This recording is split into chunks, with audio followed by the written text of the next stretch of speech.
आज जैसे ही दुर्योधन और अश्वत्थामा का संवाद हुआ, देखो यह दुर्योधन यदि नहीं चाहता तो क्या महाभारत हो पाता? शांति दूत बनकर के यदि भगवान इसके दरबार में नहीं जाते और यदि यह भगवान का शांति दूत के रूप में अवज्ञा नहीं करता तो क्या महाभारत हो पाता? लेकिन महाराज ईर्ष्या की आग में जलता हुआ भगवान के अनेक उपदेशों को भी महाराज लात मार दिया। क्या करूं भगवान, मेरा स्वभाव ही नहीं है कि मैं कुछ अच्छा काम करूं, बुराई छोड़ दूं ऐसी मेरी प्रवृत्ति ही नहीं है। बुराई छूट जाए अच्छाई को ग्रहण कर लूं ऐसा मेरा स्वभाव ही नहीं है। आज महाभारत का एकमात्र वैसे तो एक एक पात्र महाभारत के कारण है, लेकिन महाराज भगवान गुरुदेव कहते हैं कि अगर दुर्योधन की कुटिलता और ईर्ष्या नहीं होती तो महाभारत नहीं होता है। जहां महाराज कुमति है भाई भाई के बीच में, वहां तो महाभारत होगा। और जहां महाराज सुमति है, जहां महाराज वह अयोध्या नगरी में दुर्भाग्य से अगर कैकेयी ने वनवास भी मांग लिया तो देखो शांति कौन है? सीता है महाराज। और वैराग्य कौन है? बोले लक्ष्मण है। राम जी कौन है? साक्षात ब्रह्म है। दशरथ कौन है? दशरथ तो काम है। जहां काम का प्रभाव बढ़ता है वहां राम अयोध्या छोड़ देते। जहां पर महाराज अशांति रूपी कैकेयी का वास होता है अथवा क्रोध का वास होता है वहां शांति रूपी सीता घर छोड़ देती है। और जहां लोभ रूपी मंथरा का निवास होता है वहां वैराग्य रूपी लक्ष्मण घर से बाहर निकल जाते हैं। लेकिन भाई भाई का प्रेम यदि बन गया तो वनवास होने के बाद भी राम राज्य की झंडी, राम राज्य की स्थापना हो जाती है, लेकिन प्रेम नहीं हुआ है। कुछ लोग तो होते हैं महाराज जीवन भर स्वभाव ही दुर्योधन जैसा दिखलाई पड़ता है।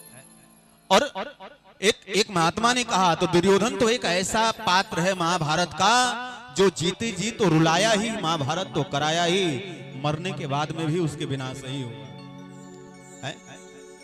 वो एक गांव में ना एक ऐसे ही महाशय रहते थे, बात बात पर लड़ाई।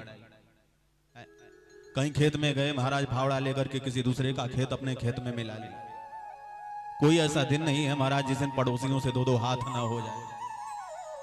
जीवन भर महाराज आहा दुष्टता ही दुष्टता। सारे गांव के लोग त्रस्त हो गए। अब तो कोई सामने देखता है तो रास्ता भी छोड़ देता है।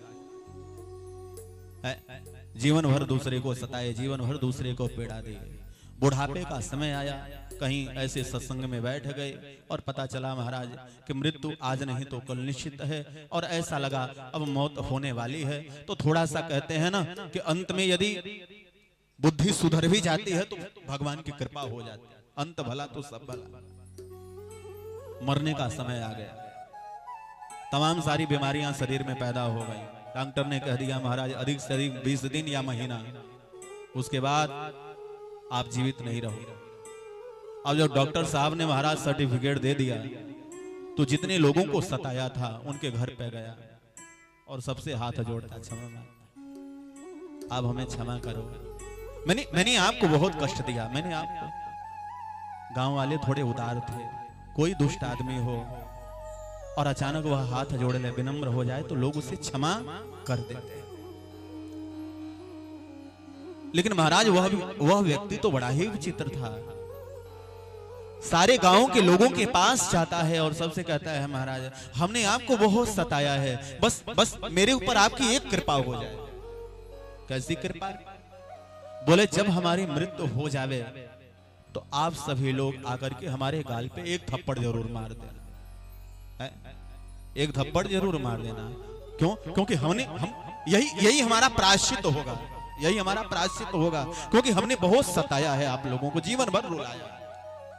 लोगों ने कहा अरे भैया गलती सबसे होती है, भूल सबसे होती है, कोई बड़ी बात नहीं। ये थप्पड़ मारने की बात, तुमने हाथ जोड़ लिया, हमने तुम्हें क्षमा नहीं पैर पकड़ लिया। नहीं, अगर आप ऐसा नहीं करेंगे तो नरक में हमारी आत्मा भटकती रहेगी। हम यही समझेंगे कि आप लोगों ने हमें क्षमा ही नहीं किया। महाराज हाथ जोड़ता है, विनय करता है, बेचारे कुछ लोग मजबूर हो गए, कहने लगे चलो भैया अगर ऐसी बात है, तुम्हारा यही पश्चाताप है तो कोई बात नहीं, हम दो चार लोग महाराज थोड़ी सी हिम्मत है।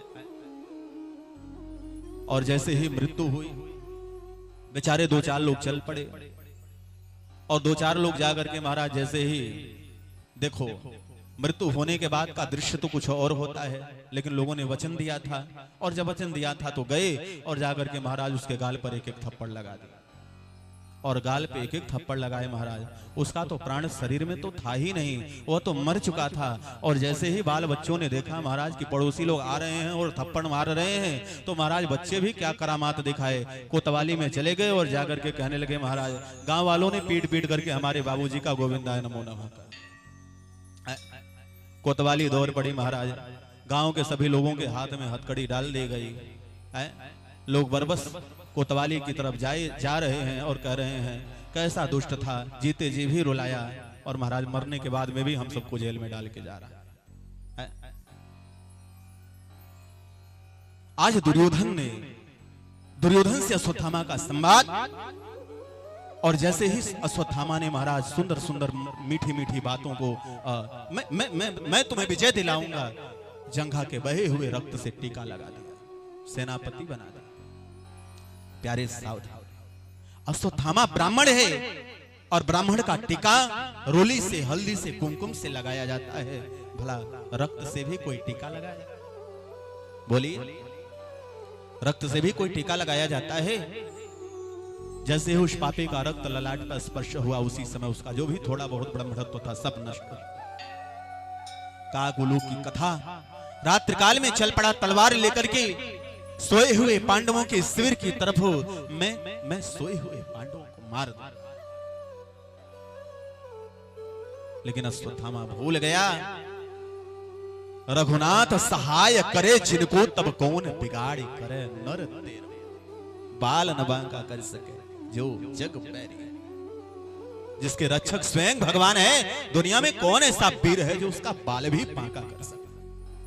जहां पांडव शयन करते हैं वहां पांडव पुत्र सो रहे हैं। भगवान की ऐसी लीला हुई, अश्वत्थामा आतताई बन गया, क्रूर बन गया, और पांडव समझ करके पांडव पुत्रों का सर धड़ से अलग कर दिया। दुर्योधन के पास आया, दुर्योधन तो प्रसन्न हो गया, लेकिन जैसे ही देखता है पांडव नहीं पांडव पुत्र मारे गए, अरे अश्वत्थामा तुमने हमारे वंश को नष्ट कर दिया। महाराज उसी समय दुर्योधन का प्राणांत हो। वेद व्यास महाराज कहते हैं, इधर पांडवों के शिविर में जैसे ही प्रातः काल हुआ,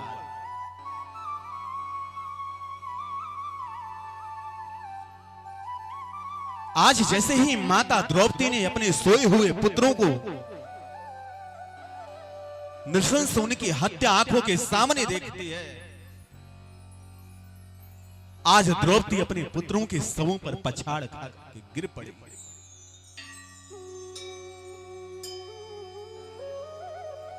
माता शिशूनाम निधनम सुतानाम निसम्य घोरम परितप्यमाना।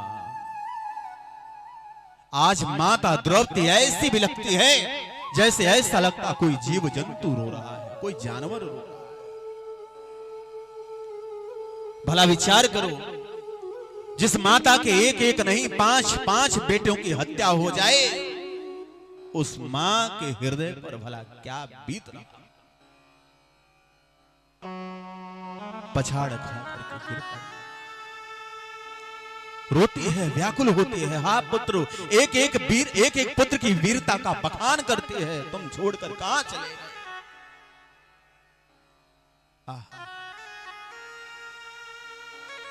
माता द्रौपदी का विलाप सारे पांडवों की आंखों से अश्रुपात होने लगा, और जैसे ही द्रौपदी का विलाप गोविंद ने देखा, दोनों आंखों से आंसुओं की धारा।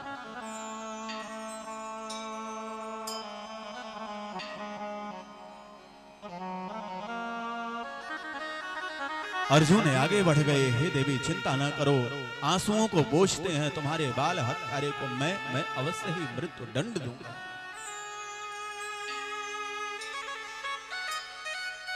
जैसे ही यह ज्ञान हुआ यह कर्म अश्वत्थामा का है, अर्जुन ने पीछा किया अश्वत्थामा के ब्रह्मास्त्र का प्रतिकार करते हुए जैसे किसी जानवर को बांध के घसीटा जाता है, ऐसे ही ला करके माता द्रौपदी के सामने खड़ा कर। हे देवी, तुम्हारे पुत्रों का हत्यारा तुम्हारी आंखों के सामने है, बताओ मैं इसे किस प्रकार से मारूं? मत्तम प्रमत्तमुत्तमं सुपुत्तम बालम स्त्रियं जड़म। जो किसी पागल को मार दे, किसी स्त्री को मार दे, किसी सोए हुए को मार दे, मृत्यु दंड के अलावा उसका कोई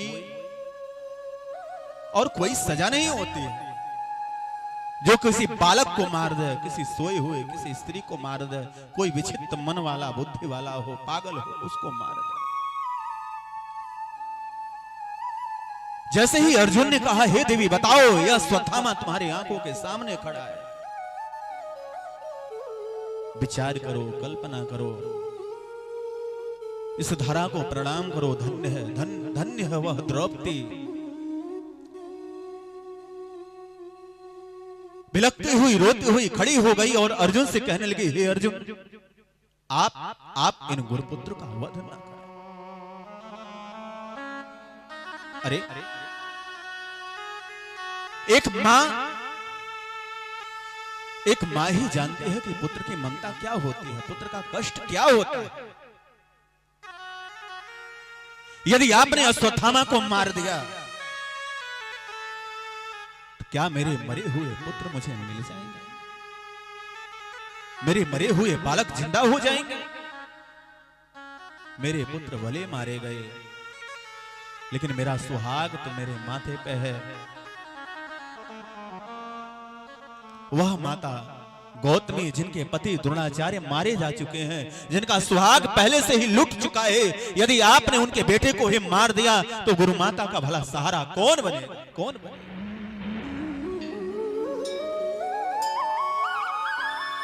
नहीं, आप ऐसा न करें। जो विधाता ने मेरे छाती पर वज्र चलाया है, यह दुख मुझे ही मिले और दुनिया में किसी भी मां को। हे अर्जुन, ये तो वही गुरुपुत्र हैं। जब आप पाठशाला में पढ़ते थे, ये गुरु पुत्र आते थे तो आप अपना आसन छोड़ देते थे। हे भीमसेन, आप तो फल की टोकरी लेकर के इन गुरुपुत्र का पाठशाला में स्वागत करते थे। आज आप गुरुपुत्र के हत्यारे बने। मैं नहीं चाहती कि जो दुख मुझे मिला वह गुरु माता को भी प्राप्त हो। भगवान कृष्ण आगे बढ़े, मन ही मन द्रौपदी को प्रणाम किया है। धन्य है याज्ञसेनी, धन्य है तेरा भाव, जो पुत्र के हत्यारे पर भी अपनी कृपा, अपनी करुणा बरसाई जा रही है। धर्मराज से भगवान कहते हैं, हे धर्मराज देखो, अश्वत्थामा ब्राह्मण है, ब्रह्म बंधुर्न हंतव्य आतताई बधारणः मयेयो भयमापनातम परिपाव्यायुनासनम। ये कहते हैं शास्त्र में ब्राह्मण का वध नहीं किया जाता, लेकिन यह बाल हत्यारा है, इसे जीवन दान भी देना ठीक नहीं है। धर्मराज ने उपाय निकाल लिया, ब्रह्म हत्या का पाप भी न लगे। महाराज मुंडन करा दिया और माथे की मणि को निकाल लिया। देखिए, मुंडन करा देना, ब्राह्मण का धन हर लेना अथवा उन्हें अपमानित कर देना किसी की चौखट पर, यही ब्राह्मण के लिए मृत्यु के समान है। यही ब्राह्मण का सजा है, यही मृत्यु के समान है, ब्राह्मण का अपमान। वह अश्वत्थामा, उसे तो प्रणाम करना चाहिए इन पांडवों को, लेकिन महाराज वह जानता है कि यह जो अभिमन्यु की पत्नी उत्तरा है, इसके गर्भ में पांडवों का अंतिम वंश पल रहा है। अश्वत्थामा ने महाराज माता उत्तरा के गर्भ पर ही ब्रह्मास्त्र का अनुसंधान कर दिया। मैं इन पांडवों को निर्वंश। जैसे ही ब्रह्मास्त्र को आज उत्तरा ने देखा अपने गर्भ की तरफ आते हुए, पाहि पाहि महायोगी देव देव जगतपते नान्यं तद्भयं पश्ये यत्र मृत्यु परस्परम्। महाराज माता उत्तरा को जैसे ही भगवान की शरणागत हुई, आज भगवान गर्भ में प्रवेश कर जाते हैं। उत्तरा को सावधान किया है और आज जो ब्रह्मास्त्र गर्भ की तरफ आया है, भगवान ने अपने गदा के प्रहार से ऐसे मंडलाकार गदा को घुमाया है कि महाराज वह ब्रह्मास्त्र के लिए तो भगवान की गदा ऐसी तीव्र गति से घूमी है कि ऐसा लगा जैसे वह गदा आज गदा नहीं, साक्षात भगवान का सुदर्शन चक्र बन गया। पांडवों की रक्षा हो गई, उत्तरा स्वस्थ हो गई। सभी लोग भगवान की जय जयकार करते हैं, सभी लोग भगवान से वरदान मांगते हैं। धर्म के लिए धर्मराज ने आंचल फैला दिया, शिष्य के भाव के लिए अर्जुन ने आंचल फैला दिया। भीमसेन ने भगवान के नाम को सदैव जिह्वा पर स्मरण होता रहे वरदान मांगा। नकुल सहदेव ने वरदान मांगा। भगवान की बहन सुभद्रा वरदान मांगती है, गोविंदो तुम्हारा चरण पिजड़ा बन जावे और मेरा मन पंछी बनकर तुम्हारे पिजड़े का गुलाम हो जाए, चरणों का गुलाम हो जाए। सबको भगवान ने वरदान दिया है। और आज जैसे ही कुंती की बारी आई, माता कुंती भगवान के सामने अपने आंचल को फैला देती हैं और कहते हैं, हे गोविंद, यदि हमें कुछ देना ही चाहते हो तो हमें क्या चाहिए? बड़े भाव से माता कुंती कहती है, हे गोविंद, हमें तुम दुख दे दो, दुख। जैसे ही भगवान ने सुना, भगवान स्तब्ध रह गए। एक बात बताओ, जीवन में दुख तो सबके आता है, कोई दुख मांगता नहीं है, मगर आता सबके जीवन। लोग दुख से दूर होने के लिए, दुख मिटाने के लिए भगवान के शरण में जाते हैं। क्या कभी कोई दुख भी भगवान से मांगता है? आज भगवान के नेत्र सजल हो गए। कहते हैं, हे बुआ, तुमने दुख मांगा। अरे तुमने जीवन में कभी सुख नहीं पाया, चाहे पिता का घर हो, चाहे आपके पति का जीवन हो, कभी आपने सुख नहीं पाया। इन वृद्धावस्था में भी कौरवों के द्वारा यह जो देवताओं की कृपा से पुत्र भी मिले, कभी लाछा गृह में जलाया जाता है, कभी विष पिलाया जाता है। आपको भला सुख मिला तो कब मिला? और आज पांडवों की विजय हुई।